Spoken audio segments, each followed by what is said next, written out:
ஏன் இந்த நம்பிக்கை என்ற தலைப்பில் தான் எழுதிய அர்த்தமுள்ள இந்து மதம் என்ற புத்தகத்தில் கவியரசர் கண்ணதாசன் கூறியிருக்கும் அற்புதமான பல தத்துவ கருத்துக்களை பற்றி தான் இந்த பதிவில் நாம் பார்க்க போகிறோம். அதை பார்க்கறதுக்கு முன்னாடி ஹாய் ஃப்ரெண்ட்ஸ், MC இளங்கோ. வணக்கம், welcome back to my channel. நீங்கள் இன்னும் நம்முடைய சேனலுக்கு சப்ஸ்கிரைப் பண்ணலைன்னா உடனே ஒரு லைக் போட்டு சப்ஸ்கிரைப் பண்ணி சப்போர்ட் பண்ணுங்க. வாங்க பதிவிற்குள் போகலாம். தத்துவ ஞானம் எது பேசினாலும் பேசுக, பிராமணவாதம் எதனை கொள்ளினும் கொள்ளுக.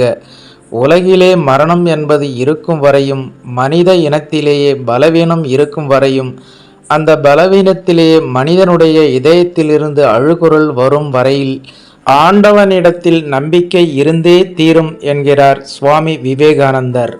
ஆம், பலவீனத்திலும் பயத்திலும் தான் கடவுள் நம்பிக்கை தோற்றமளிக்கிறது. இந்து சமயமன்றி பிற சமயங்களும் இந்த உண்மையை ஒப்புக்கொண்டிருக்கின்றன. நீண்ட நாட்களுக்கு முன் ஒரு திரைப்படத்தில் கேட்டதாக நினைவு. ஓர் ஆசிரியர் தன் மாணவியை பார்த்து கேட்கிறார், கடவுள் எங்கே இருக்கிறார்? மாணவி சொல்கிறாள், தூணிலும் இருக்கிறார், துரும்பிலும் இருக்கிறார். இல்லை, அது பழங்கதை. வாழ்க்கை நன்றாக இருக்கும்போது கடவுள் இல்லை, வறுமை வரும்போது அவர் உடனே வருகிறார்.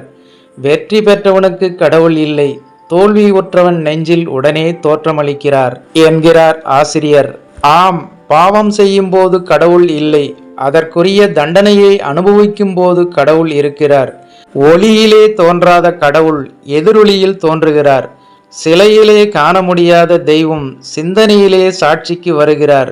கடவுள் நம்பிக்கை என்பது ஏதாவது ஒரு வடிவத்தில் எல்லோருக்கும் இருந்தே தீருகிறது என்பது இந்துக்கள் முடிவு. உயர்ந்தவனோ தாழ்ந்தவனோ அனைத்திலுமே நான் இருக்கிறேன் என்றுதான் கண்ணன் சொல்கிறான்.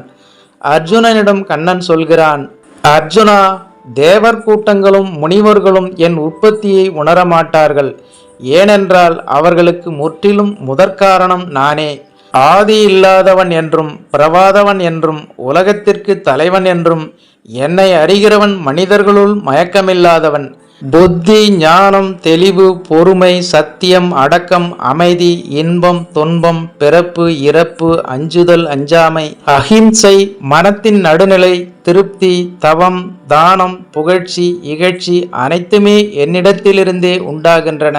வேதங்களுள் நான் சாமவேதம், தேவர்களுள் இந்திரன், இந்திரியங்களுள் நான் மனது, உயிர்களில் நான் உணர்வு, புரோகிதர்களுள் நான் பிரகஸ்பதி, சேனாதிபதிகளில் நானே தேவசேனாதிபதியாகிய முருகன், நீர்நிலைகளில் நான் கடல், ஆயுதங்களில் நான் வஜ்ராயுதம், பசுக்களில் நான் காமதேனு, தம்பதிகள் நடுவே நான் மன்மதன், பாம்புகளில் நான் வாசுகி, நாதங்களில் நான் அனந்தன், மழை தேவதைகளில் வருணன், அடக்கியாள்வோர்களில் நான் யமன், விலங்குகளில் நான் சிங்கம், பறவைகளில் நான் கருடன், தூய்மை தருணவற்றுள் நான் காற்று, ஆயுதம் ஏந்தியவர்களில் நான் ராமன், மீன்களிலே நானே மகரமீன், நதிகளில் நான் கங்கை.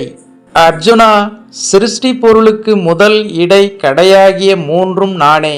வித்தைகளில் நானே ஆத்ம வித்தை, வாதம் செய்பவர்களிடம் நானே வாதம், பெண்களில் நானே புகழ், திரு, சொல், நினைவு, அறிவு, திண்மை, பொறுமை, காலங்களில் நானே வசந்தம், மாதங்களில் நானே மார்கழி, தருக்களில் நானே தேவதாரு, வாசகர்களின் சூதாட்டம் நானே, அழகும் மனத்தெளிவும் செயலாற்றும் வன்மையும் சேர்ந்தவர்களிடத்தில் அனைத்தும் நானே, தண்டிப்பவர்களிடத்தில் நானே செங்கோலாகிறேன், வெற்றி வேண்டுவோரிடத்தில் நானே நீதி, இரகசியங்களில் நானே மௌனம், ஞானிகளுடைய ஞானமும் நானே. அர்ஜுனா, அனைத்துக்கும் வித்து எதுவோ அது நானே. இது கண்ணனின் திருவாய் மொழி. எல்லாம் நானே என்று சொல்ல வந்த பரந்தாமன் எவையவை உயர்ந்தவையோ எவையவை பிரச்சனைக்குரியவையோ அவற்றை சுட்டிக்காட்டி இந்த அகிலத்தில் தான் யார் என்பதை விளங்க வைக்கிறான். ஸ்தூலமாக காட்சி தரும் அழகிய கண்ணன் நிலை இவை அனைத்தையுமே உள்ளடக்கியது. தெளிவு, மயக்கம் இரண்டிலுமே திரண்டு நிற்கும் அந்த இறைவனை கர்மத்தை விட ஞானமே அதிகமாக அறிகிறது. கர்மத்தின் விளைவாக வரும் ஞானம் அதைவிட விரைவாக புரிந்து கொள்கிறது. நம் கண்ணுக்கு தெரியும் உலகத்தை விட கண்ணுக்கு தெரியாத சூட்சம உலகம் பல மடங்கு பெரியதாக இருக்கிறது. அவை அனைத்தையும் இயக்கும் மூலப்பொருளை அனுபவம் அடிக்கடி நினைவுக்கு கொண்டு வருகிறது. கடவுள் நம்பிக்கை அல்ல, விஞ்ஞானி கூட விளக்கம் சொல்ல முடியாத ரகசியம் இறைவனின் சிருஷ்டியில் இருக்கிறது. உலகத்தில் 200 கோடி மனிதர்கள் இருப்பதாக வைத்துக்கொண்டால் அந்த 200 கோடியிலும் ஒருவரை போல் காட்சியளிக்கும் இன்னொருவர் இல்லை. ஒருவருக்கு ஒருவர் 10க்கு 9 ஒற்றுமை இருந்தால் 9வது மாறுபட்டு நிற்கும். 100க்கு 100 உடலமைப்பும் குரலமைப்பும் உள்ள இருவரை நீங்கள் காண முடியாது. இரட்டை பிள்ளைகளாக பிறப்பவரிடையே கூட ஏதாவது ஒரு வித்தியாசத்தை காண முடியும். குணங்களிலும் ஒருவருக்கு ஒருவர் கொஞ்சமாவது மாறுதல் இருந்தே தீரும். என் தந்தை குடிக்க மாட்டார், வேறு பெண்களை ஏறெடுத்து பார்க்க மாட்டார், ஆனால் சீட்டு ஆடுவார். நானோ சீட்டு மட்டும் ஆட மாட்டேன். ஆகவே 200 கோடிக்கும் தனித்தனி டிசைன் செய்தவன் இறைவன். இது மனிதனால் ஆகக்கூடியதா? மனித முயற்சியால் நடக்கக்கூடியதா?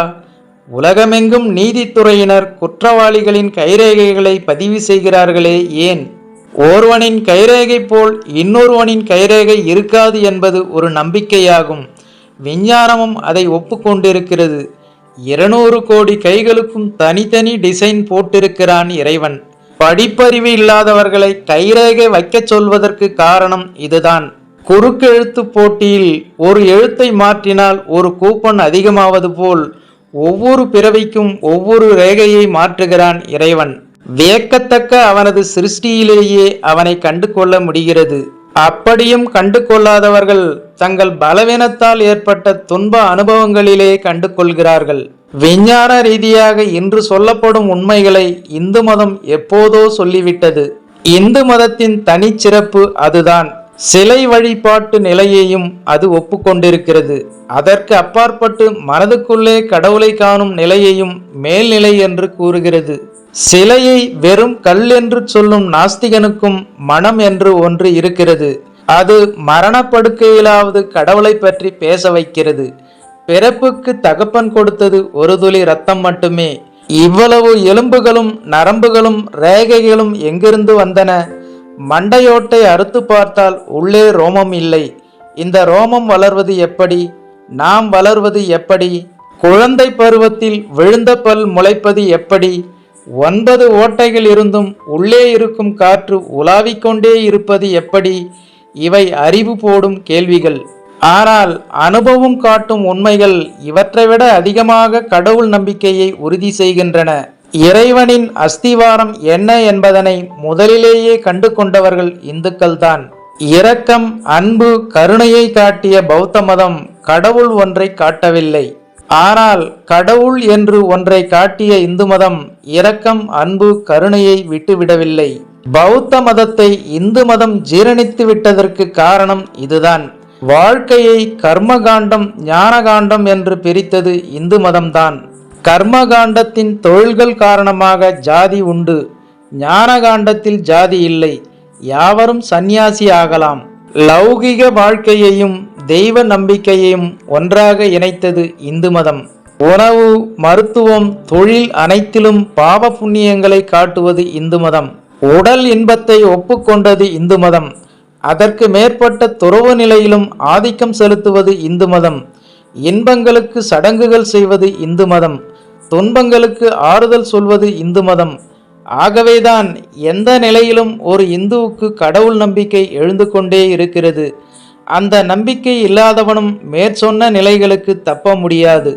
ஆஸ்தி என்றால் சொத்து, நாஸ்தி என்றால் பூஜ்யம். நாஸ்திகன் ஒன்றுமில்லாத சூன்யம். இந்துவின் கடவுள் சூன்யத்தில் தோன்றி செல்வத்தில் பரிணமிக்கிறான். ஆகவே நாஸ்திகனும் இந்துவே, ஆஸ்திகனும் இந்துவே. 2 பேரும் கடவுளை பற்றியே பேசுகிறார்கள். இவ்வாறு ஏன் இந்த நம்பிக்கை என்ற தலைப்பில் தான் எழுதிய அர்த்தமுள்ள இந்து மதம் என்ற புத்தகத்தில் கவியரசர் கண்ணதாசன் கூறியிருக்கும் இந்த ஒரு சுவாரஸ்யமான தத்துவ கருத்துக்களை பற்றி நீங்கள் என்ன நினைக்கிறீர்கள் என்ற உங்களோட கருத்துக்களை மறக்காம கமெண்ட்ல பதிவிடுங்க. மேலும் அர்த்தமுள்ள இந்து மதம் என்ற புத்தகத்தின் அடுத்த பதிவில் சந்திக்கலாம். அதுவரை உங்களிடமிருந்து விடைபெறுவது ஐம் சி இளங்கோ. நன்றி, வணக்கம், வாழ்க தமிழ்.